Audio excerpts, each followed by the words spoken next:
Yeah, rolling your neck around is good. Keep your eyes open when you roll your neck, though. You don't, you have a tendency to get dizzy. You might go boom, boom. No falling down to the ground allowed. All right. So, ladies and gentlemen, what I'm going to do first is we are just going to kind of revisit something real quick. I have me right here a handy dandy beaker of agua, water, H2O, dihydrogen oxide. Actually, dihydrogen monoxide. I am going to take a little citric acid. I am going to put 2 scoops of citric acid in there. I'm going to stir it up. Stir, stir, stir, stir, stir, stir. So I hope you guys have all been staying warm today. It's been a little on the chilly side. It's going to get a lot colder tonight. So stay warm. Let's see here. Let me open my messages up. Oxidane. Okay, yeah. Okay, so I mixed it in there. It's cloudy and it's getting clearer. I'm going to sit down here for just a second. So on Tuesday, Shrieker, what did we do? We used the ingredients that we used to make an bath bomb, and we mixed them with water in separately, like citric acid in one with water and then baking soda with water. Okay. See how they react. So we just wanted to see what they would do with a universal solvent, correct? Yep. Okay. So I don't have the class list up here, but Juliana, are you here? Yes, I'm here. Okay, so Juliana, if I look at this now, it is clear. Okay, my beaker might be a little bit on the dirty side, but it looks like water. How would I describe what just occurred? How would you describe that? Can you please repeat that? Sorry, this room's like super busy right now. No problem. So I just put a couple teaspoons of citric acid into the water and stirred it up, and I am now looking at a glass that is completely clear. It's not cloudy or anything. How would I describe what happened? Well, from that I can assume that the citric acid dissolved. Okay. And that's kind of words I want to hear. Some classes I've been talking to the last couple periods have used words like nothing. It went away. Biggest thing is nothing. Did nothing happen? No, it dissolved. I put something in it, stirred it up. Now I didn't really show it to you that well, but when I started, it was clear. I put the citric acid. It was cloudy for a couple minutes, and then it turned clear again. A lot of the clouds were just like air bubbles from my mixing. So, it got a little foggy or cloudy. Carson, are you with us? Yes, sir. Okay. So, Carson, should I ever, in an observation, write down something like, it was a boring reaction, or it was really cool, or it was really neat, or it was lame? Are these observations? No. To make a good observation, you have to use like science language, not like sorry, it was my little brother. It's all right. It's all right. No need to apologize for family, guys. So like a sciencey observation, when something dissolves, would be like it dissolved into nothing. But then a bad observation would be like it disappeared. Okay. And those are very good. What we want to do is we want to leave out personal descriptors. Because I might say if I watch something melt, let's say I was watching ice cube melt, I might say it was really boring to see the ice cube turn into water. Or, I might even use the word, it was boring to see the ice melt. Well, isn't boring a your own opinion of something? Yeah. Yeah, what one person finds boring or what one person finds exciting may not be to somebody else. And the reason I bring this up is all these things that we're working on. I mean, we're having to go kind of slow. We're having to, make these paces at a certain level.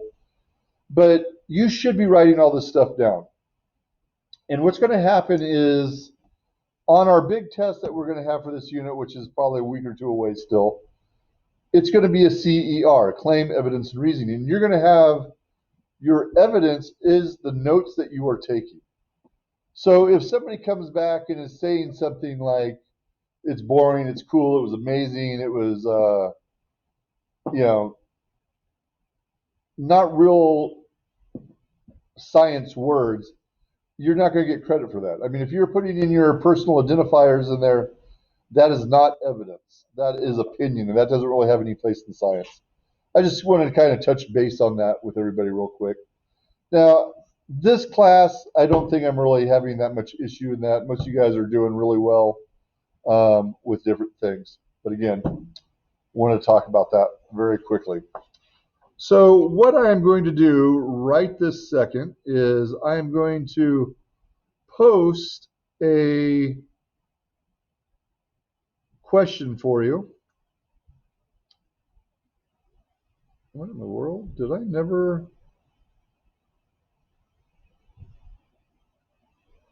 Uh-oh. I got to find the video for last Tuesday. I never posted the video for Tuesday. I am going to post a question. But before you answer it, I want you to watch what I'm doing. It is something that I have done already with you. All right, the question is posted, and it's basically tell me where the bubbles come from.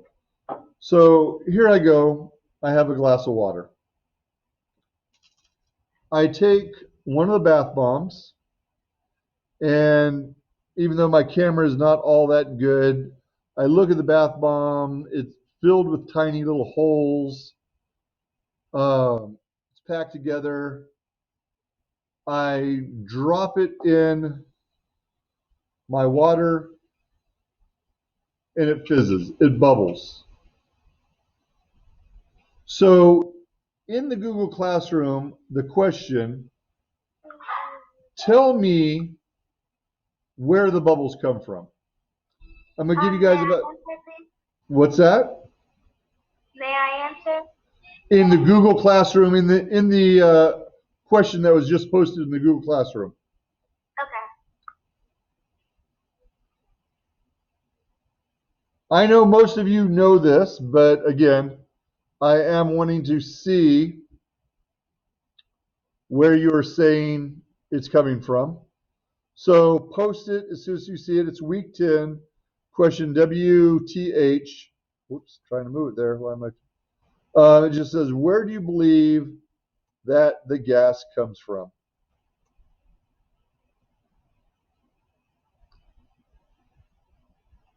Don't worry so much about the evidence.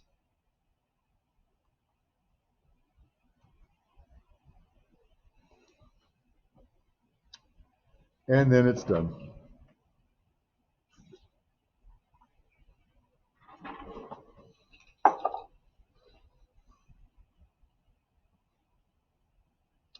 It's like that wind's starting to pick up out there.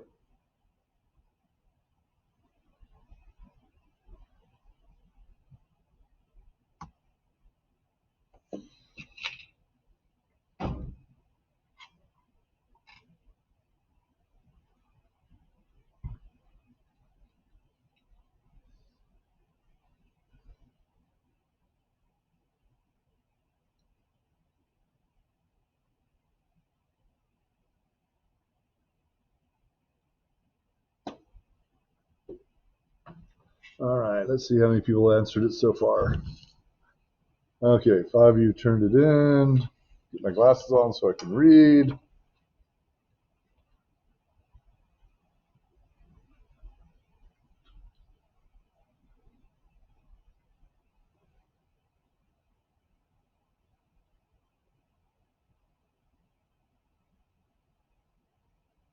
Okay, give it a couple more seconds. Mr. Schillinger.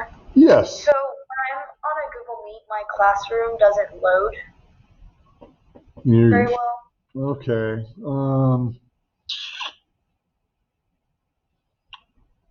All right, that's fine. I don't want you to say the answer out loud yet, though. Go ahead, and no matter what we discuss in a few minutes, please be honest with me. And when this class is over, come back and answer the question the way you plan on answering it right now. Yeah, I already have exactly how I want to answer it. Okay. In my head,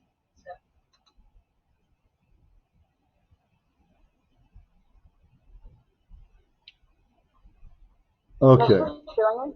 Yes. I don't. Google Classroom. I don't see the question. It is should be. Oh, never mind. That's it. Okay. Awesome. Yeah. Thank you. Okay. So, a little more than half of us now have answered the question. So, what I'm going to do is I'm going to eliminate something really quick. Some of us put down that I believe that there are a lot of air bubbles inside the bath bomb. And as the bath bomb dissolves, the bubbles escape. And that causes the fizzing. Now, that's actually kind of a logical conclusion to come to. Because if there's air in there, when it dissolves, the air is going to be released.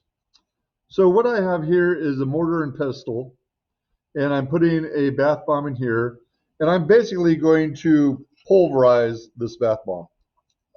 I'm going to turn it into a powder. So by doing this, I am going to eliminate the majority of any possible air pockets inside of the bath bomb. That is the intention of this. So while I am sitting here mauling this bath bomb and pulverizing it into fine little particles, I'll tell you something that was kind of neat. First time I ever used a mortar and pestle was high school chemistry.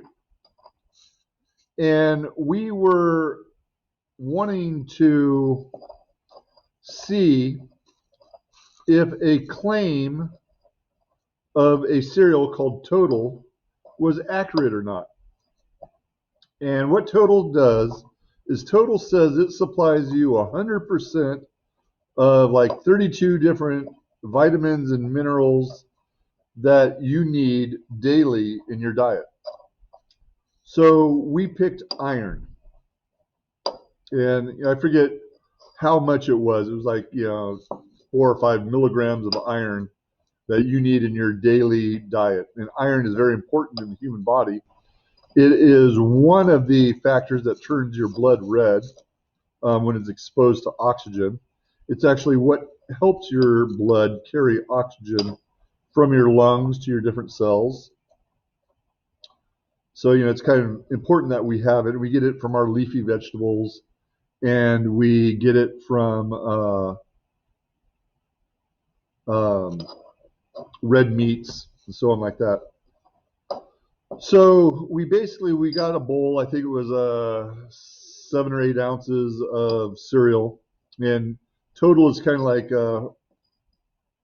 corn flakes or something. Hold on a second. Oh, there we go. And we sat there and we ground it up. We ground it up into a fine, fine powder. And then we added water into it. And then we put it in a centrifuge, which is something that spins around really quick. And then we took a high-powered magnet and we put it in the liquid. And believe it or not, out of the liquid on the magnet came black iron shavings. Just like those old kids' toys, if you ever seen them, where you draw the magnet across somebody, like a little face drawn on a piece of paper, and you give the guy hair and a mustache and a beard. But that's actually in our food that we eat. And sure enough, total was correct. We got out, I think we actually got out a little bit more than what the daily recommended dosage was. So we thought that was kind of neat. All right. So turned it into a powder. I'm on white paper, which isn't the best thing. Put it. So I got a powder of it right here. And if the bubbles were trapped inside the bath bomb, this water should fizz very little or not at all. It actually fizzes more and quicker. So, by the process of elimination, we could pretty much say that the air bubbles are not trapped inside the bath bomb. And that's fine. If that's what you thought, hey, great. I mean, it's actually a fairly logical idea that could be where the air came from. I mean, it's not like, oh, there's no way in the world. I mean, it's possible. All right. So we're going to stop right there, and we're gonna keep investigating this. But I'm having to stay on track with these lessons that I'm supposed to be teaching you. So what we're going to do is we're going to switch gears real quick, and we're going to talk about something called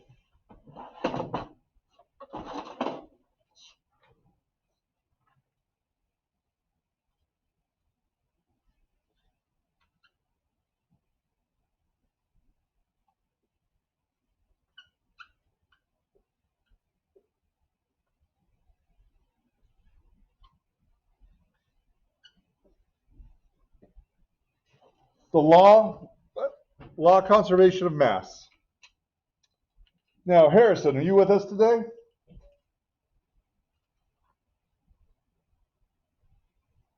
Nash.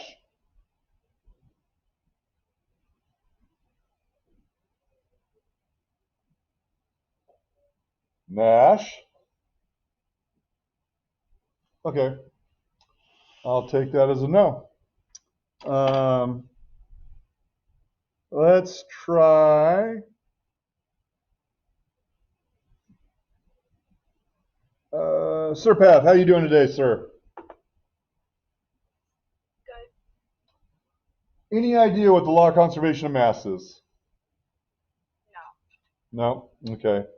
Do you think it has something to do with mass? Maybe. Well, the law of conservation of mass, I mean, it's a law about it. So I'm going to assume it has something to do with it.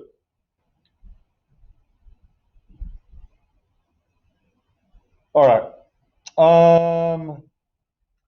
Hema, are you with us today?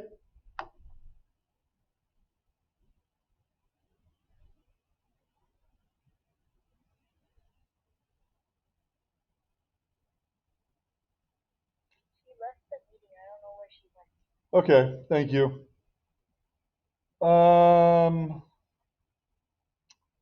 Parneeth.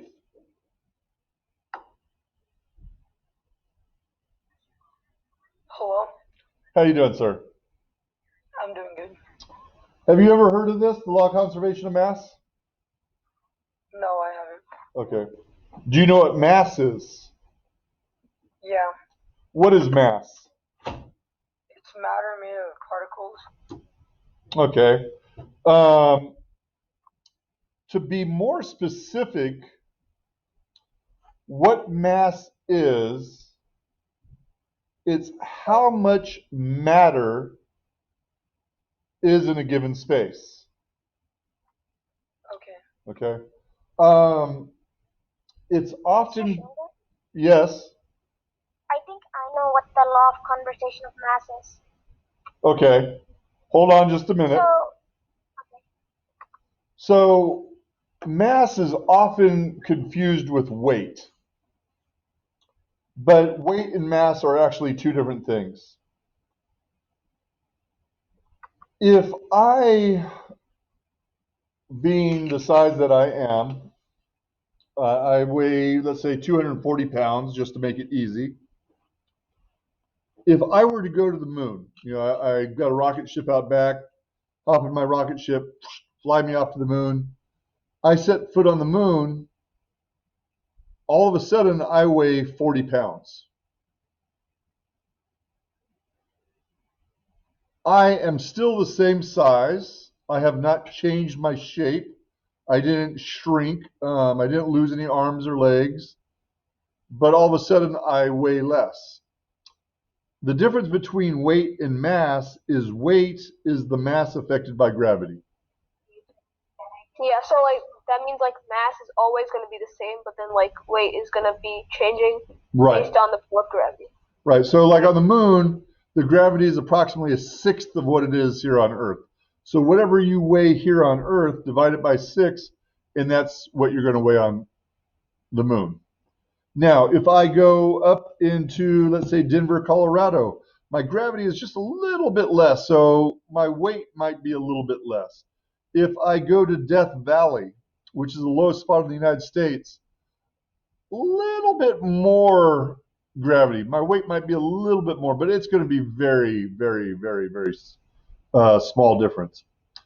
So we actually will use a scale to measure weight and mass where we're at, because it's basically the same thing, because our gravity really does not change very much.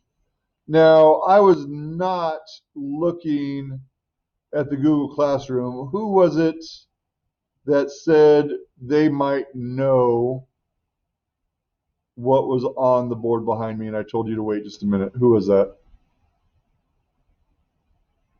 It was Sid. Okay, Sid. Give it your best shot. Wait, what, Mr. Slinger?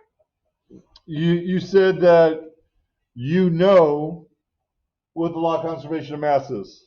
Yeah, it's like in a closed system, matter cannot be created or destroyed. It can change forms, but it has to be conserved.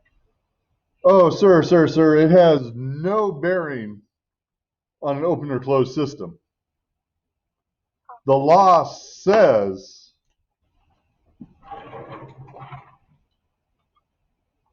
matter cannot be created or destroyed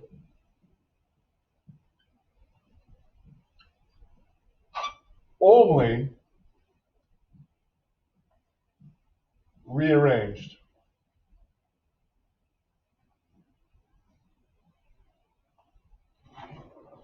Forgive my messy writing. So, yeah, it does not matter. Does not matter if we have an open system or a closed system. Whatever I start with, I must finish with. Okay? There's no doubt about this. Now, you kind of went somewhere where we're getting ready to go. So what I'm going to do is I have a scale right here. And I am going to take a beaker, or excuse me, a flask. The flask weighs 145 grams. I am going to take a bath bomb. I have 151 grams right here.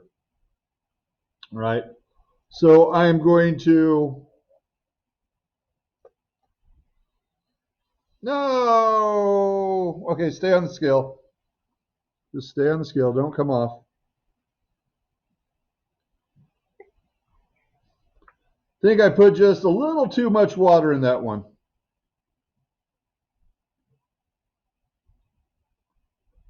Okay, so it foamed. All my water is still on the scale. It did not go over the edges of it. And I'm at 150 grams. So I lost 1 gram of mass doing this. Where did it go?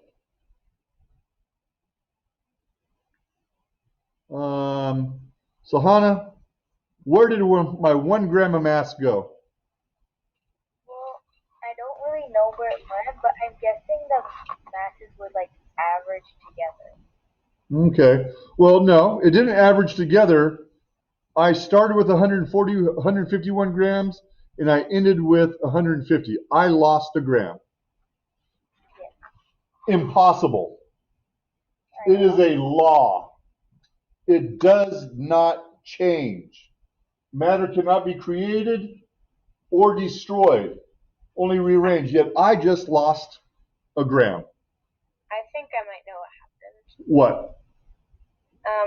Maybe the gas that from the bath bomb, it went into the air, so we didn't lose it. It just separated from the bath bomb, and that total of the gas weighed a gram.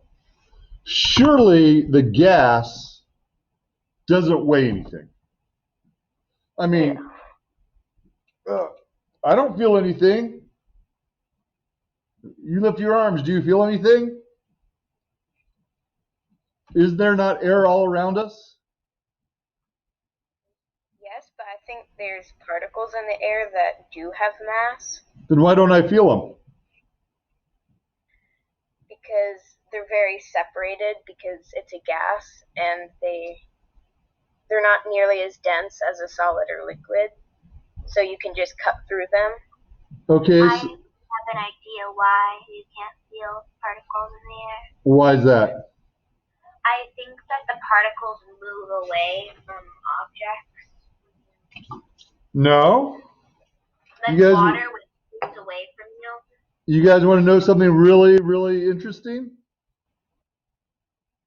At this moment, you have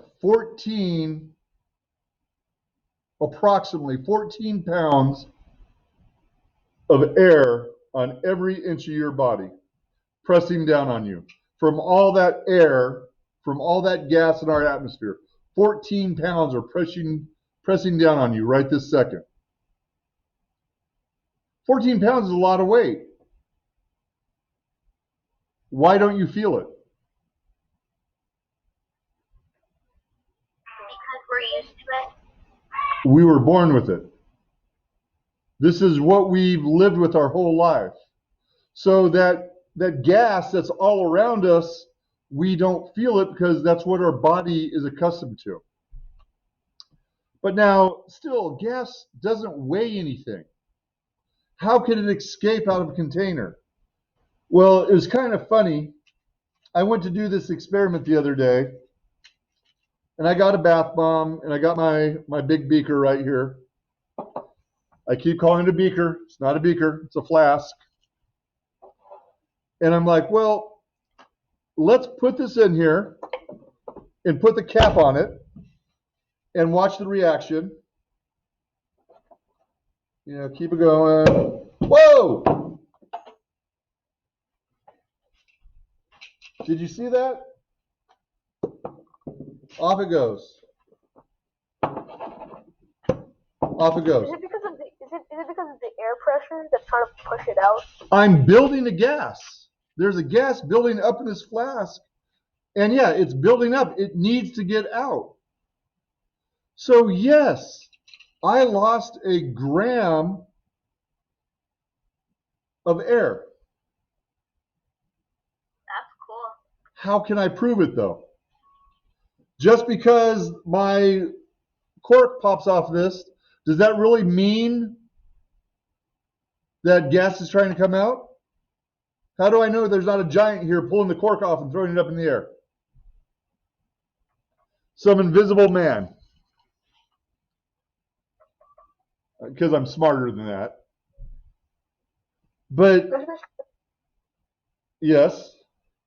So the thing you were talking about when the cork came off, a few years ago in Genius, 1 year ago in Genius Hour, we were trying to make some salt and crystals.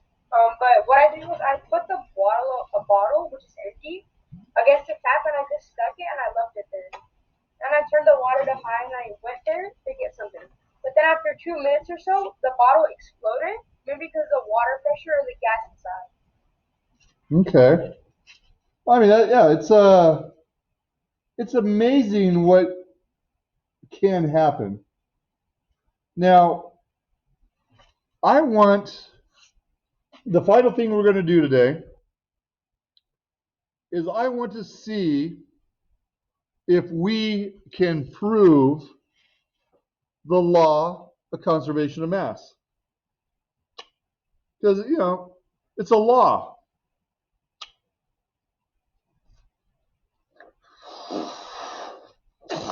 I should be able to prove it, right?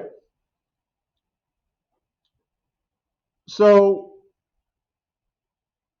I think it might have been Sid. You said a closed system, right? Yeah. Okay. Well, those are just words I had not used yet. When I did the beaker and we saw the weight drop, that was called an open system. There was nothing stopping anything from going out or coming in. So I need to close my system. So let me make sure my scale reads at 0. I think you can see that. So I put that on there. I put some water on there. And I put a balloon on there. All right. And I see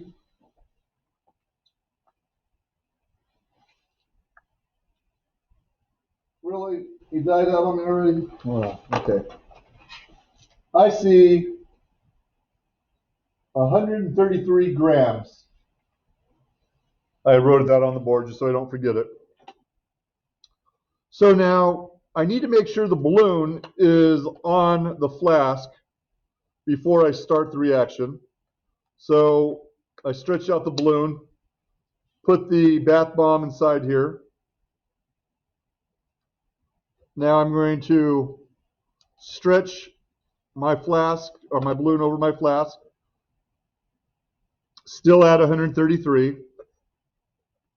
And what I'm going to do is I'm going to tip the water over a little bit. Can you move your hand a bit down, Mr. Schoenberg, because we can't see the balloon. What's that? Oh, never mind. So all I did is I tipped it so the water went into the balloon. And we can see my balloon has filled up with gas.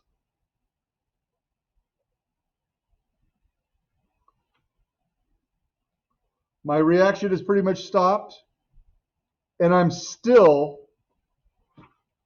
at 133 grams. So my net change is 0.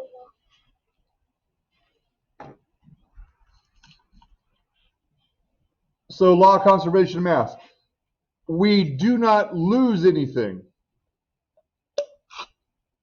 Okay? If I can contain the whole reaction, everything is there.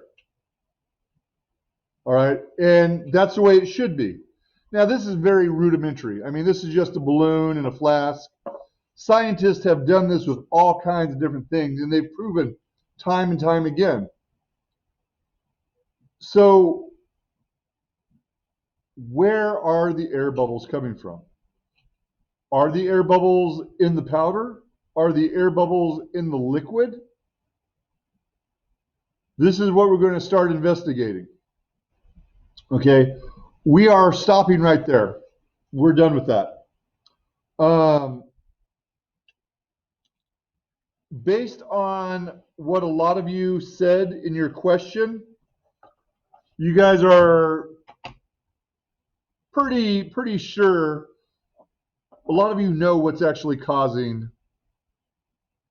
the gas. And I'm not going to talk about it because what we're going to do is on Tuesday, we're actually going to start mixing the different chemicals, okay? We're going to mix the Epsom salt with the citric acid, then we're going to mix it with the oil, and we're going to mix it with the baking soda. We're going to mix all these different chemicals together. And we're going to record all the different observations of what happens when we mix this, what happens when we do this. Tomorrow is a B-day. Yes, and tomorrow is going to be a day where you only need to come in to check in. I will be here if you want to come in. You need to talk to me about something that's going on with the class. If you want some clarification, this is going to be a day for you to just kind of make sure you're all caught up.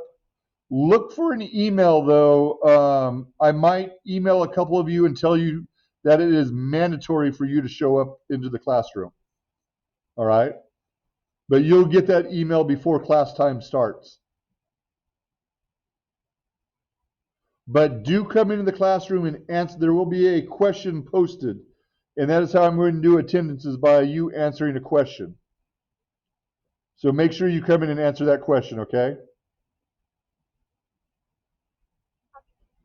Come into the Google Classroom and answer a question, or will it be posted in Google Classroom? It'll be in the Google Classroom. And then if you're one of the people that I need to talk with, I will send you an email. Mr. Schillinger? Yes. So do we need to be like in the Google Meet tomorrow and do it like while we're in the Google Meet? No, the Google Meet, you can come in if you need to ask me something, if you want to talk to something about what we've been studying here, if you had some questions that maybe I didn't cover, or you want some clarification on, or just want to say, hey, what's going on? I'm here. My Google Meet is going to be open like always. So it's not mandatory, right? It is not mandatory. It's only mandatory that you do the question in the Google Classroom. Okay, thank you. You're welcome. With that being said, ladies and gentlemen, we are done for the day. I will have this video posted. Bye, Mr. Schillinger. Have a great day. You too. Sahana, I will address you in just 1 second.